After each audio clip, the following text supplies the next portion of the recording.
in time, we're going to look today or tonight at a chapter called Al Hanisim that we say, and we're going to look at a little bit of analysis that was conducted by one of the greats, one of the classics, and that is the Bnei Yissaschar, written by Rabbi Melech of Dinov.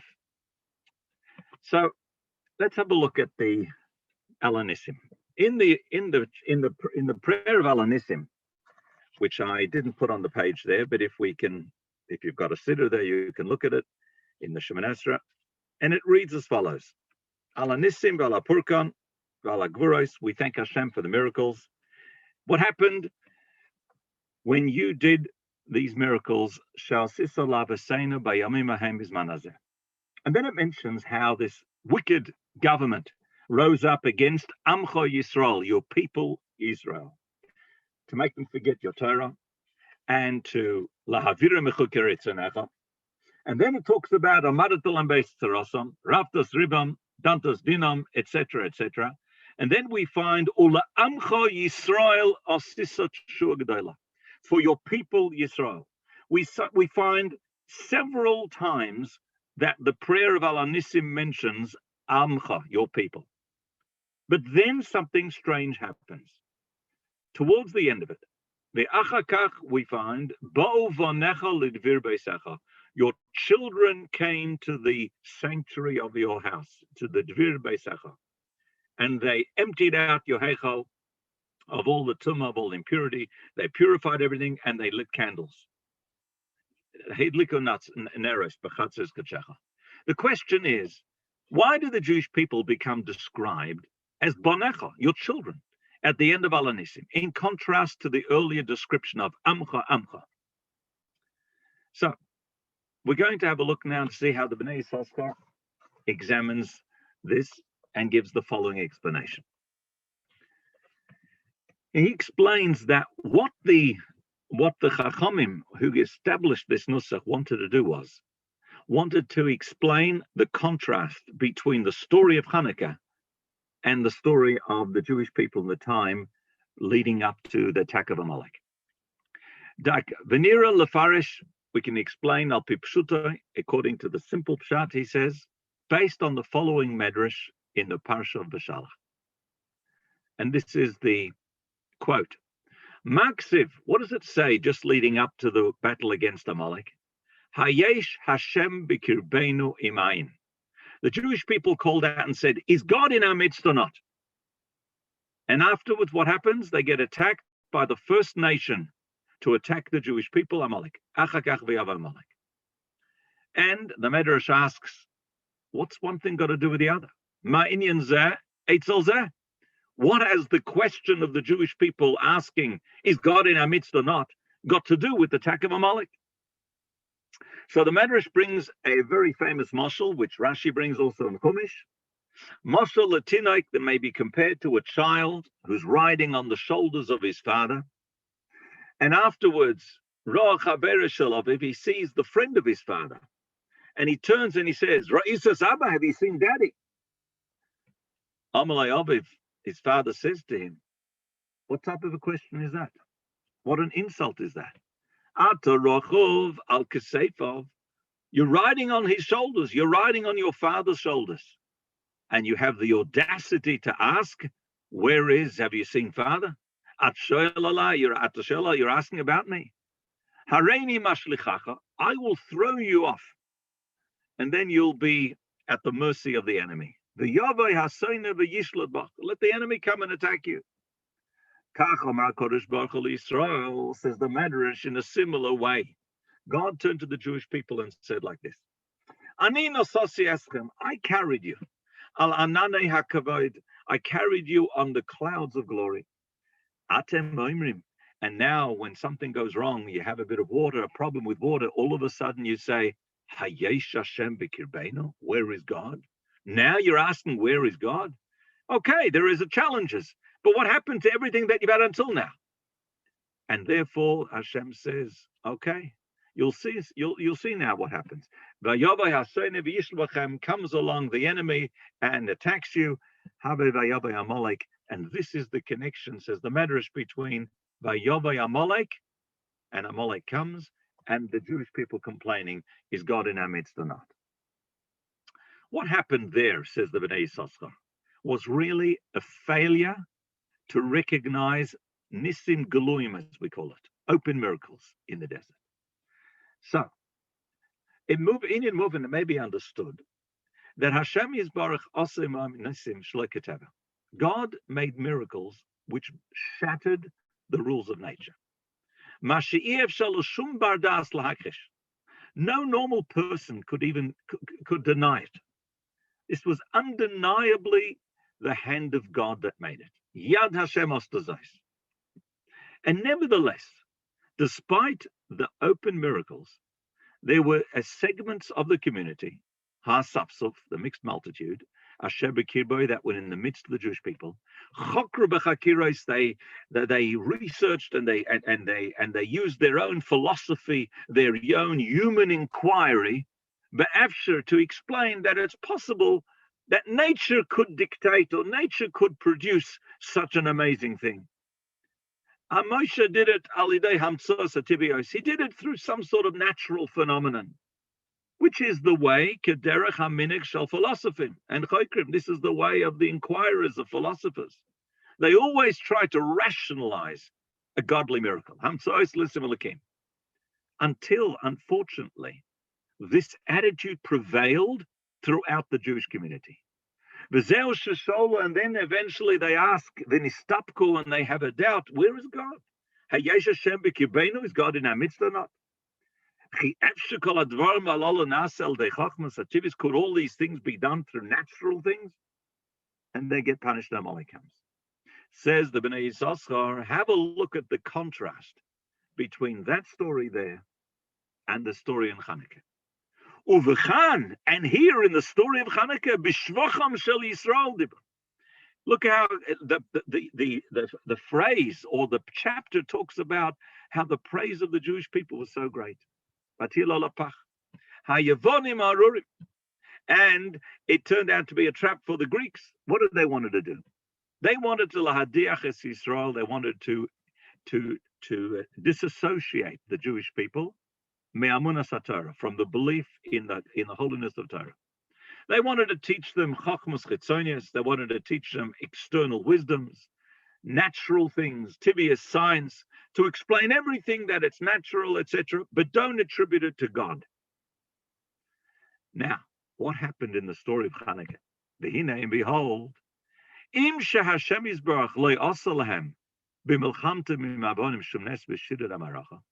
Even though God didn't actually perform open miracles in their war against the Greeks, it was not a war. It was not a war like you had the sun standing still, the ocean or the Yarden split, or the Yam Suf being split. It was not a case of someone putting up their hands and as long as Moshe Rabbeinu put up his hand, they want. It was something which you could explain in an Inyan Hateva. Something that you could explain naturally. The Maccabees were terrific, ferocious fighters. Yes, it was amazing. Amazing, yes. But an open miracle? Not necessarily. You could explain it. You could explain that Israeli armed forces of the Maccabees were well equipped, were amazing, etc., etc. You could explain it being in Hateva. Lifomim, sometimes it happens, Nimsa Gibber biyad chalosh. Maybe the hero, maybe the strong man falls in the hand of the weak. Maybe sometimes the Rabbi, maybe the bigger army falls in the hands of the smaller army. You could have that. But what's the greatness of the Jewish people was that they did not attribute it to nature. They did not attribute it to their own strength, their military might. But what did they attribute it to? To Hashem. They recognized Hashem as the one who was doing it for them. They recognized their father, and therefore, towards the end, the chapter of Hanisim refers to the Jewish people as Bonecha, your children. Well do they deserve the term Bonecha, your children. Hainu, because it means Sheyodu Shem Bonecha, that they knew that they're your children, Vesav Atavim, that you're their father. The exact opposite of the story of reeling up to Amalek. They didn't ask, is Tata, and where is Tata? Rak Yodu, they knew B'yodcha goim hirashta. With your hand, quote the Apostle B'tilim, your hand you drove out the goim. Havein. So here we see an amazing contrast. There in the story leading up to Amalek, they failed to recognize Nisim Gluim, Nisim, which were undeniably God. And they immediately get into a panic. Where is God? Where is God? And here in Chanukah, where it's a hidden miracle, it's not a nice goloi, and at least the army, the war of the against the Greeks, that was not an open miracle. And they nevertheless recognized you, Hashem, as their victor, and therefore Bonu Banecha. We call them your children. Amcha, your people. But even more than that, the title Banecha, your children, brings that out. If that's the case, says the Bnei Yissaschar, we can answer a very, very interesting question. In the passage of Al Hanisim, what is missing is the story of the miracle of the candles, of the Ner that lasted for 8 days. There's not a single mention of it. There is talk about the Neres Bechatzos Kotzechel, but that's not the nace of the miracle of Hanukkah. Absolutely not there. Why not? Why is only the mention of the army mentioned? Explains the Bnei Yissaschar, Bezeh Timsot of Tam, you'll find very well understood. Why is the miracle of the candles not mentioned in this Haidah, in this thank you of Hanisim? Because the Hanisim is a Haidah. That's why it's established in the Broh of Moedim. Ki b'shvachim shel Yisrael diber.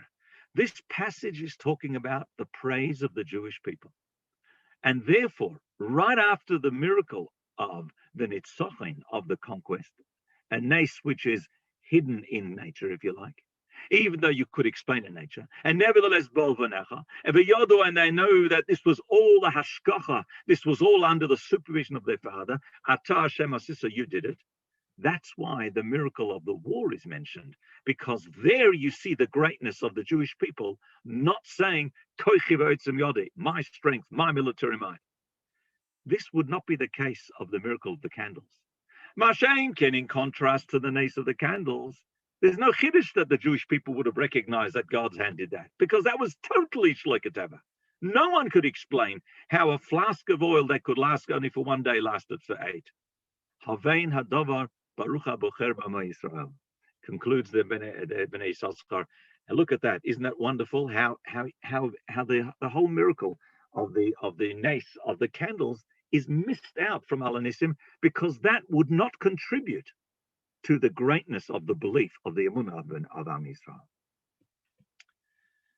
Furthermore, says the Bnei Yissaschar, the term Banecha, your children, relates to something else as well. What are the 3 decrees that were made by the Syrian Greeks, and why these 3?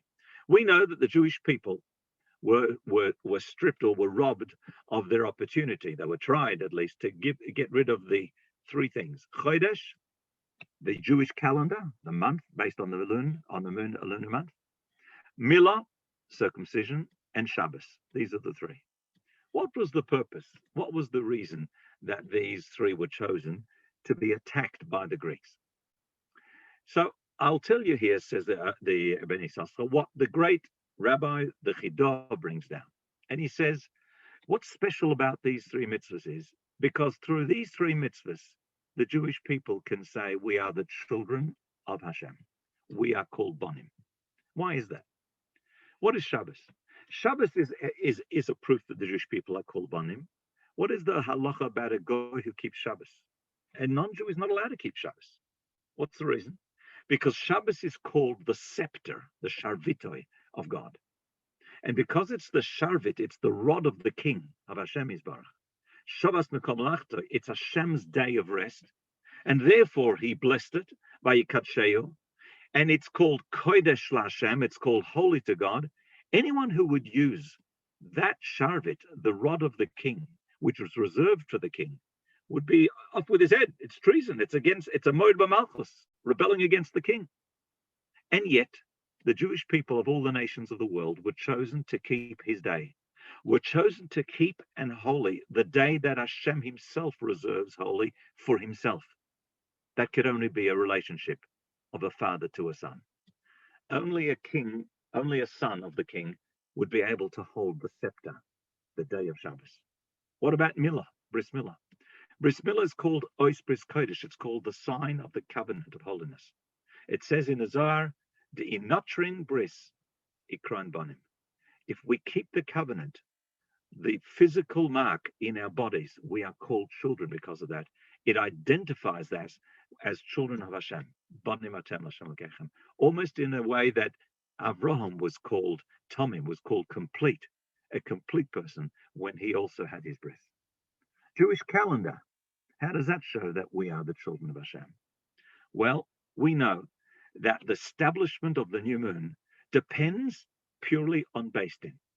And the halacha is that if Beis Din themselves make a mistake, the halacha is it nevertheless will be sanctified as the new moon, and the month will start from that day.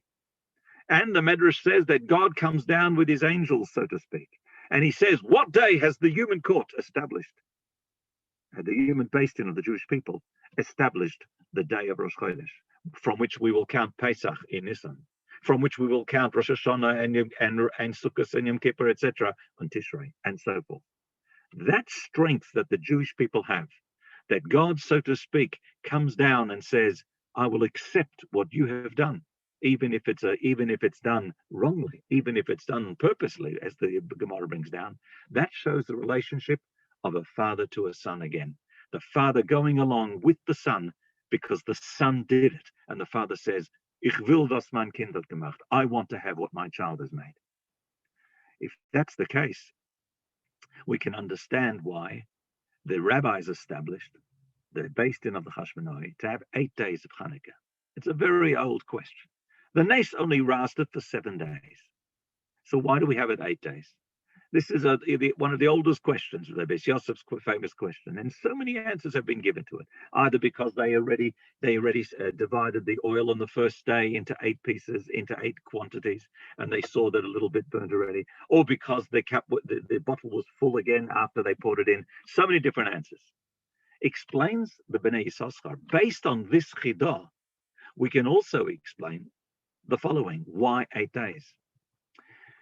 The rabbis wanted to have hinted in the days of Chanukah all 3 mitzvahs, the mitzvahs which the Yavonim, the Greeks, wanted to abolish. Now, how do we have those 3 mitzvahs? We know that Rosh Chanukah starts on the 25th of Kislev. If it starts on the 25th of Kislev, automatically you are going to have a Rosh Chodesh there. Every Chanukah you'll have a Rosh Chodesh.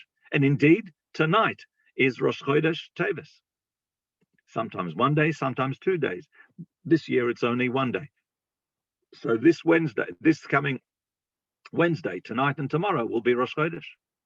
Every Chanukah has Chodesh in it. Every Chanukah has Shabbos in it as well. Why Shabbos? Because it's 8 days. Even if it was 7 days, you'd have Shabbos. Says the Bnei Yissaschar, perhaps the rabbis wanted to have a hint to the mitzvah of Milah as well. The mitzvah of bris milah is associated with the number 8. A child has a bris on the 8th day. By the Chachamim establishing the mitzvah of Chanukah for 8 days long, they've automatically inserted a remez, a hint to the mitzvah of milah. So therefore we have the Chodesh, the milah, and the Shabbos all contained within the festival of Chanukah. This may also explain, although there's other reasons for this, why we don't have a Steika Diyoma. We don't have another day of a second day Hanukkah, so to speak, like we have a second day Yom Tov. Because had that been the case, have you had, for example, 9 days of Hanukkah, you would have lost the whole remez of 8 that there would be. Now, of course, that's not the only answer. The main answer is we don't do a Sofik Diyoma for something Rabbanon, but it's an interesting hint as well. Based on this, says the Bnei Yissaschar, how beautiful that we find that the pasuk, that the chapter says, or the verse says, "Achakach bo vanecha." Afterwards, your children came. This is the first question we asked. Why does it say banecha? But the answer is, why does it say banecha? Because we have the 3 mitzvahs of Chodesh, Milah, and Shabbos, which demonstrate the relationship of the Jewish people as bonim. And after the Jewish people conquered and overruled the oppressive Greeks, they were able to now exhibit once more their position as bonim. They established again their position as achakach bo vanecha, your children. In the Gemara Shabbos, we find that when they found that cruse of oil, it bore the stamp of the Kohen Gadol. And the Gemara says that when the Yevonim entered the Heichel, they defiled all the oils. And when the Hashmonaim beat them off and won the war, they looked for the oil. They only found one pach shel shemen, one flask of oil sealed with the seal of the Kohen Gadol. There was only enough to last for one day. A miracle occurs and it lasts for 8 days. The next year, they make a Yom Tov Haladah. What's so important about being sealed with the stamp of the high priest? And if it would be sealed by any Kohen, as long as it was sealed, that's all you care about, as long as it didn't become defiled by the Greeks. So this question is asked by several Mefarshim. Let's have a look at one or two answers here. In the Shulchan Chag, which is a summary of the sikhs and letters of the Rabbi, it quotes a letter that says as follows. The seal of the Kohen Gadol was to demonstrate the following, and that is that what happened in the times of the Syrian Greeks was a time where they tried to defile the minds and the hearts of the Jewish people, particularly the minds, the Seichel Ha'adam. They were quite happy for Jewish people to learn Torah, quite happy for them to study the books, but only as a human product, only as something with a human intellect. They refused to accept the Kedusha, the holiness that was in it, refusing to accept God's participation in it. La'ashkicham Torah sacha, your Torah. What the Jewish people did in the story of Chanukah was not just to fend off the attack of the Syrian Greeks, not just to purify the Beis Hamikdash itself, but also to purify their minds. To purify the minds is the most difficult of all the things of Chanukah. It's the closest to a human being within yourself. How do we do that? The seal of the Kohen Gadol was telling us that if the Jewish people connect with the Kohen Gadol, with the greatest of the generation, that itself gives the strength to overpower the tumah, the impurity. The seal of the Kohen Gadol that they found, what that was on the oil, was a demonstration that they have to stick, they have to cling to the Kohen Gadol, as it says in the pasuk that the attachment of a Jew to HaKadosh Baruch Hu comes through the attachment of the Chachamim, of the Kohen Gadol of the generation, and that would give them that strength. Another explanation that is to be found in a sefer called Kemotza Shol Rav, and it's the name of the Imrei Emes, which was the Ger Rebbe, the son of the Sfas Emes who came to Eretz Yisrael and built up the Hasidim, the Gera dynasty there in Israel. And he explains as follows. The shemen, the oil that they found, was sealed by the Kohen Gadol. Why? And he explains that there was a particular oil that the Kohen Gadol would need and was every single day. What was that oil? That was the oil used for the chavite Kohen Gadol, the pancakes offered by the Kohen Gadol, half in the morning and half in the evening. What do we know about the quality or the level of purity of that oil?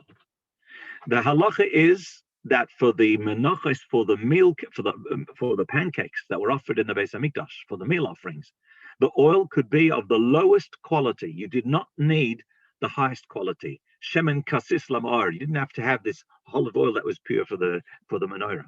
For the menorah, however, it had to be top quality. The oil that you used for the mincha, which was generally of lower quality, was absolutely disqualified, invalid for use for the menorah.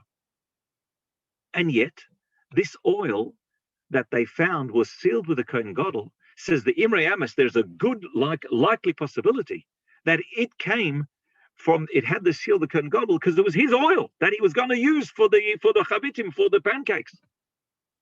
The question therefore is, how can they use it for the menorah? The menorah had to be the highest level of oil, and it had to be shemen kasis lamar. How could they do it? Elamai, what's the explanation? The answer is that the Kohen Gadol was so mahader, was so careful in his mitzvah of the pancakes of the chavitim, that he used the oil that was even fit for the menorah. And because of that, that oil was able to be used for the menorah and lasted for 8 days. And the story of Chanukah comes about through a Kohen Gadol who was mahadrin, who was doing who was acting in the most beautiful manner. If that's the case, says the Imrei Emes, If that's the case, that's why, number one, we find the connection of the Seal Kohen Gadol, but it also explains why we do it Mahadrin min Mahadrin.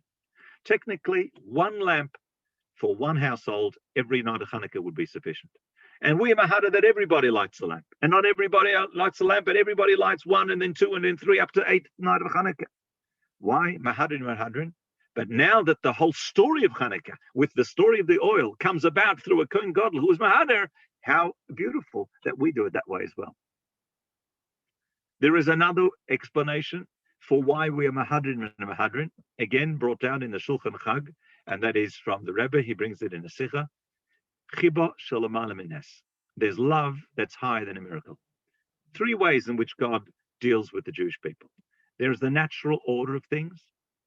There is the miraculous order of things. And then there is a way which is higher than a miracle. That's when things are done purely for one thing, to show the love that Hashem has for the Jewish people. In the story of Chanukah, we find there was all 3. There was Hanhaga Tivis, there was the fighting of the war, but there was also Hanhaga Nissis, because there was miraculous things that were happening as well. But the miracle of the oil was an amazing miracle because it wasn't necessary. You could use oil that was tameh even for the menorah. So why did God make it that they should have pure oil? It's to show the love he had for the Jewish people. And that was because the Jewish people were Moser Nefesh. They showed such self-sacrifice. If that's the case, explains the Rebbe, Hanhaga Tivis, the natural order of getting your food, of getting everything, your panasa, having health and wealth and everything else, that comes from doing Torah mitzvahs in an ordinary way. A miraculous way that comes from God is when people are mahadr. They put so much more into mitzvahs. They're mahadrin. But when do you get this extra love? When you get a miracle that didn't even need to be necessary, that's when the Jewish people demonstrate a way of mahadrin min mahadrin. So how beautiful that our mahadrin min mahadrin is compatible and parallel with this way in which God does some things even higher than a miracle, and that is purely for love. Chibasam shal Yisrael. We're going to read Parshas Miketz. I'll finish off now by just saying that this is the 1 year in many, many years. I think maybe, I can't remember, maybe 20 years ago that we didn't read Miketz on Chanukah, but it's the days leading up to Miketz and in Chanukah. We have a hint to the left, you write the candle, and on the right you have the mezuzah in the word Shnosayim. The word Shnosayim stands for, at the left, you light a candle, the right, you have a mezuzah. But we also have the word V'chimesh, and Yosef equipped the land of Egypt for the years of famine. He equipped the land. He made sure they stored it all. But the word V'chimesh, to equip, also stands for the 3 mitzvahs that the Assyrian Greeks tried to stamp out: Chodesh, Milah, and Shabbos, Ches, Mem, and Shin. How interesting that that word appears on Miketz where we normally read it. And we have the present that's given to Binyamin 5 times, 5 portions, Chomesh Yades. The word Chomesh Yades literally means 5 hands, though. And in the Hanisim, we mention 5 hands. We mention how God gave Rabim biad ma'atim, Tmeim biad tahirim, the many in the hands of the few, and so on and so forth. And this is hinted to again by the Chomesh Yades. There are other hints as well, but I just wanted to tell you these 3. And we'll finally finish off with the following halacha. Whenever we light candles, we have the ner on the smoil, the left, and we have on the right, the yamin, the mezuzah. There are many explanations as to why one's on the left, one's on the right. But I'll share with you one that's brought down in the Holy Sfarim, and I can't remember who says this one. We know that the mezuzah contains the mitzvahs of Hashem, learning Torah, teaching your children, putting on mezuzahs, etc., and so forth. These are things which draw a person close to Hashem, draw a person close to Judaism. What is the candle of Chanukah? What does that do? We know that a little bit of light pushes away a lot of darkness. Ma'at oer doicha harbe choshech. And if that is the case, the nights of Chanukah, whilst it sheds light, but it also pushes away the darkness. And we have a famous rule. The Gemara says, a person should always use his right hand to draw near. smoil doicha, but use your left hand to rebuke or to push away. When it comes to showing love, when it comes to showing care, we do it in the strongest manner possible with our right hand. When we come to, and we sometimes need to rebuke, we sometimes need to push away, then we use only the left hand. We don't use all our energy. To symbolize that, on the right-hand side of the entrance, we put the mezuzah. And on the left hand side, we put the smoil, we put the ner, the candle that of Chanukah. May this year prove that the candle of Chanukah will push away all those things which are negative. The golus itself, and in Eretz Hashem we will be zocher not just to have our Chanukah here in our houses, but to see the menorah in the Beis Hamikdash. B'meherav Yameinu Amen. Our freilichen Chanukah and our guten Chodesh. Don't forget the Alav tonight in our davening. Yashikach, Rabbi Broh, Miriam Altelsia, fascinating as usual. Wishing you a freilich and Chanukah with your God's mishpacha. Pleasure. Thank you very much. Freilich and Chanukah from Yerushalayim.